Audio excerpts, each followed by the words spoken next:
Hello friends, फिर से स्वागत है आप सबका मेरे चैनल पर। हम माइक्रो इकोनॉमिक्स को पढ़ रहे थे, वो भी डिमांड चैप्टर 3। हमने इंडिविजुअल डिमांड को खत्म कर लिया है, उसको कौन कौन से फैक्टर्स अफेक्ट करते हैं। तो आज हम स्टार्ट करेंगे मार्केट डिमांड। उसको आखिर कौन कौन से चैप्टर्स नहीं, फैक्टर्स अफेक्ट करते हैं। ठीक है, डिटर्मिनेंट्स ऑफ मार्केट डिमांड किसे कहते हैं, और हम आज करेंगे लॉ ऑफ डिमांड भी। ठीक है, चलिए बिना टाइम वेस्ट किए स्टार्ट करते हैं।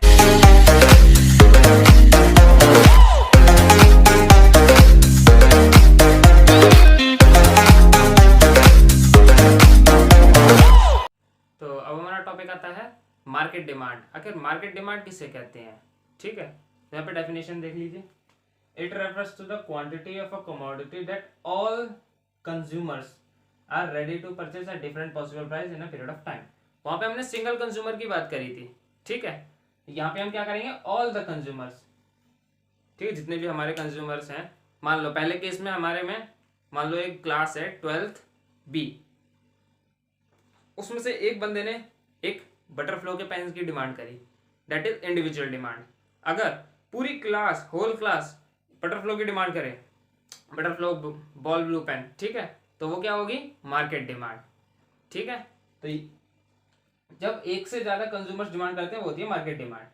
मार्केट डिमांड शेड्यूल क्या है, ठीक है, tabular presentation of market demand, वो होता है मार्केट डिमांड शेड्यूल। ठीक है, जैसे यहाँ देख लीजिए,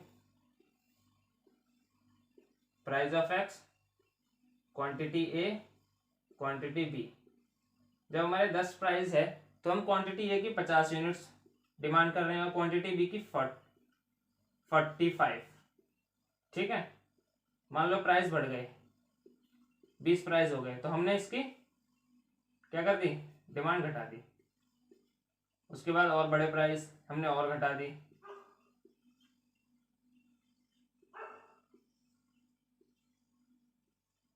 सॉरी, बढ़ रहे हैं प्राइस 40, यहाँ हो जाएंगे 20 और ये हो जाएगा 30। ठीक है, तो मार्केट डिमांड क्या होगी,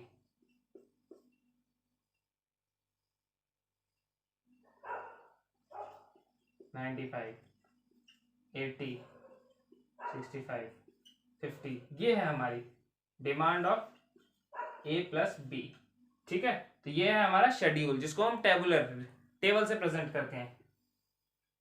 कर्व की बात कर लें, ये है हमारा ए कर्व, डिमांड ए बी, और ये हो जाएगा हमारा ए प्लस बी। ठीक है, तो जो हमारी मार्केट डिमांड होती है उसका कर्व होता है फ्लैटर। ठीक है, ये देखो फ्लैटर।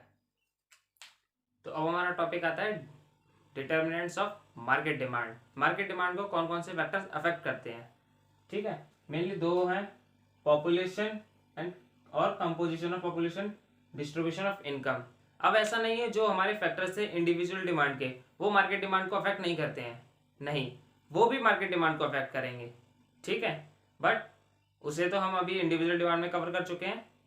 ठीक है, तो उसके बाद आता है पॉपुलेशन। अब जो हमारी पॉपुलेशन होती है वो मार्केट डिमांड को अफेक्ट करती है। जैसे more the population more the demand. ठीक है, और जैसे अब हमारी पॉपुलेशन में कौन सी कैटेगरी होती है, एक यूथ, एक ओल्ड एज पॉपुलेशन, हम इन दोनों को लेके चलते हैं।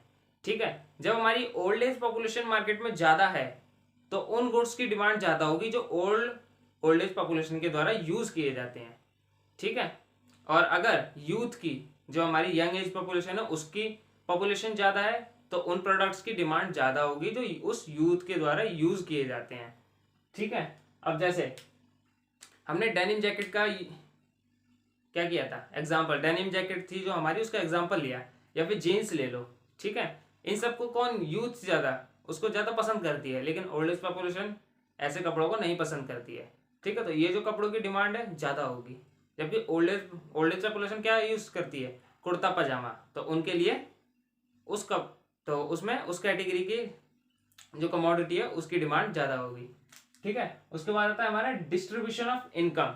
अब हमारी मार्केट में डिस्ट्रीब्यूशन ऑफ इनकम कैसा है, ठीक है, इक्वल है।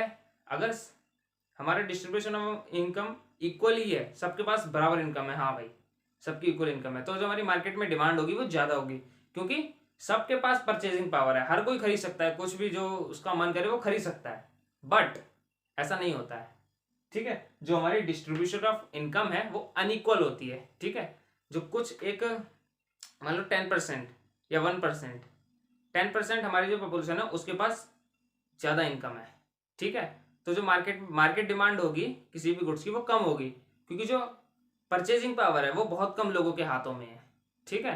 तो इससे अफेक्ट करेगी ये मार्केट डिमांड। उसके बाद हमारा टॉपिक आता है लॉ ऑफ डिमांड। क्या लिख दिया?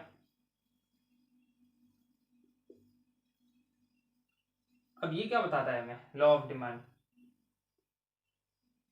ठीक है, ये बताता है हमें कि जो क्वांटिटी और जो प्राइस होता है उन दोनों के बीच में इनवर्स रिलेशन होता है, नेगेटिव रिलेशन, ठीक है। जब भी प्राइस बढ़ेंगे क्वांटिटी डिक्रीज करेगी, क्वांटिटी किसी भी, और अगर प्राइस घटेंगे तो डिमांड इंक्रीज करेगी।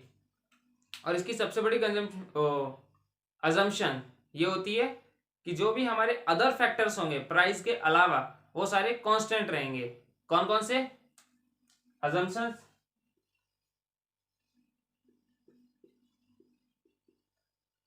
प्राइस ऑफ रिलेटेड गुड, ठीक है। इनकम, जो हमारी है इनकम वो भी चेंज नहीं होगी। टेस्ट एंड प्रेफरेंसेस, ठीक है। और कौन सा था हमारा? एक्सपेक्टेशन,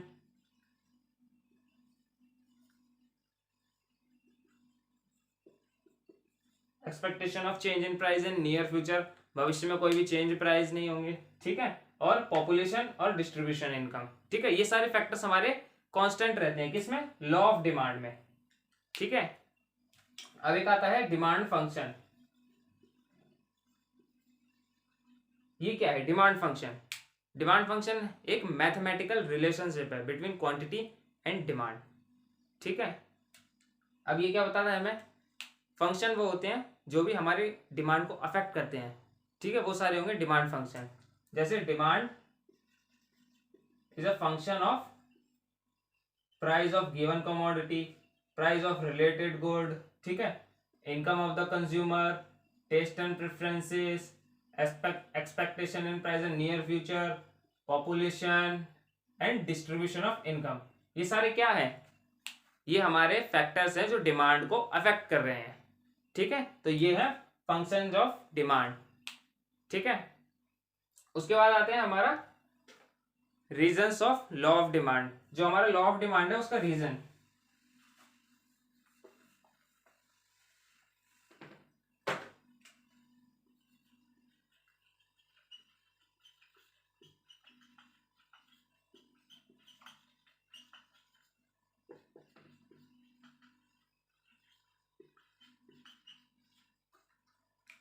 पहला रीजन है हमारा लॉ ऑफ डीएमयू, ठीक है, law of diminishing marginal utility. अब इससे क्या पता चलना चाहिए हमें कि जब भी प्राइस बढ़े तो क्वांटिटी डिक्रीज हो जाए, या प्राइस घटे तो क्वांटिटी इंक्रीज होता है, ठीक है। लॉ ऑफ डीएमयू का क्या रहे, क्या बताता है ये हमें कि जब भी हम कंजम्पशन इंक्रीज करेंगे तो हमारी जो यूटिलिटी होती है वो क्या करती है? डिक्रीज करती है, ठीक है। जब भी प्राइस बढ़ेंगे यूटिलिटी डिक्रीज करेगी। अब मान लो 10 रुपए में मुझे 50 मिल रही है, ठीक है। मैंने 10 रुपए खर्च किए, मुझे किसी भी गुड से मैंने मान लो समोसा खा लिया, मोमोज खा लिया, उससे मुझे 50 यूटिलिटी मिल गई, ठीक है। और नेक्स्ट में मुझे मिल रही है 40, ठीक है। तो क्या मैं उस गुड्स के लिए 10 रुपए पे करूंगा? नहीं पे करूंगा, क्योंकि मुझे उससे तो उतनी मिली नहीं रही भाई। मान लो मुझे 40 में मिल गई, यहाँ पे 25 हो गई, आधी हो गई, तो मैं अगले क्या चाहूंगा? मैं उसके लिए कम प्राइस पे करूं, ठीक है, कि अगर उसके प्राइस कम होंगे मैं उसे तभी खरीदूंगा भाई, अब नहीं खरीदूंगा मैं उसे, ठीक है। तो मान लो हो गए प्राइस 8 रुपए, ठीक है। तो मैंने उसकी डिमांड करी, 25 मैंने यूनिट और खरीदी, ठीक है। तो सॉरी, एक्स्ट्रा यूनिट खरीदी जिससे मुझे 25 यूटिलिटी मिली। तो क्या हुआ? जब प्राइस घटे तो डिमांड मैंने इंक्रीज कर दी, ठीक है। क्योंकि जब प्राइस घटेंगे, लॉ ऑफ डीएमयू के हिसाब से जब भी प्राइस घटेंगे मैं तभी कंजम्पशन इंक्रीज करूंगा, क्योंकि मुझे उतनी यूटिलिटी नेक्स्ट जो कंजम्पशन करूंगा उससे नहीं मिलेगी जब तक प्राइस कम नहीं होंगे, ठीक है। सेकंड आता है हमारा सब्स्टिट्यूशन इफेक्ट।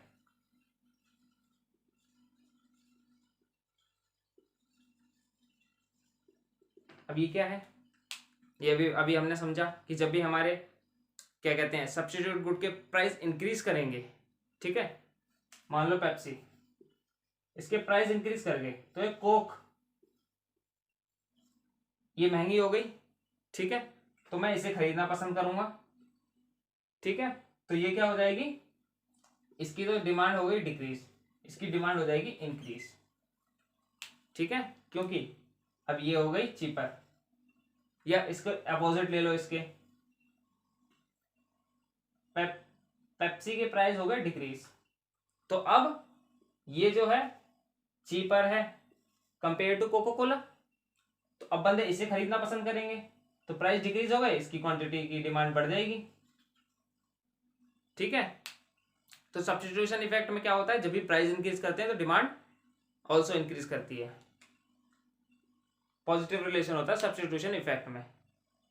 लेकिन ये ध्यान रखना, ये रिलेशन होता है सब्स्टिट्यूशन एंड गिवन कमोडिटी, ठीक है।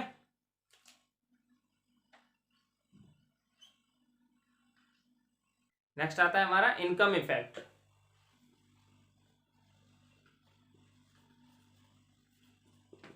अब ये क्या है इनकम इफेक्ट, देखो जब भी हमारे प्राइस चेंज होते हैं तो हमारी इनकम पे अफेक्ट पड़ता है, इनकम पे अफेक्ट नहीं पड़ता है, बट देखो क्या होता है, जैसे मान लो प्राइस इंक्रीज कर गए, डिक्रीज कर गए, मान लो मेरी इनकम जो है बढ़ गई, बढ़ी नहीं है, मेरी परचेजिंग पावर बढ़ी है,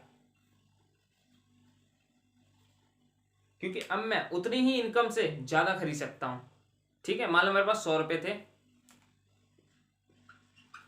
मैं उनसे 10 यूनिट खरीद रहा था, ठीक है, जिनके प्राइस थे 10 यूनिट, प्राइस 10। अब मान लो प्राइस घट गए, 5 रुपए हो गए, ठीक है, अब मैं कितनी खरीद सकता हूं, कितनी खरीद सकता हूं मैं, 20, ठीक है। तो अब क्या हो गया, मैं 100 रुपए में पहले 10 खरीद रहा था, तो अब मैं 20 खरीद रहा हूं, ठीक है। तो ये कैसे हुआ, प्राइस डिक्रीज करके डिमांड इंक्रीज कर गई, क्योंकि मेरी परचेजिंग पावर बढ़ गई है, जिसे कहते हैं रियल इनकम, ठीक है। जब भी प्राइस डिक्रीज करते हैं तो हमारी जो रियल इनकम है वो क्या करती है, इंक्रीज, और अगर प्राइस इंक्रीज करेंगे तो हमारी रियल इनकम क्या करेगी, डिक्रीज, ठीक है। और फोर्थ आता है हमारा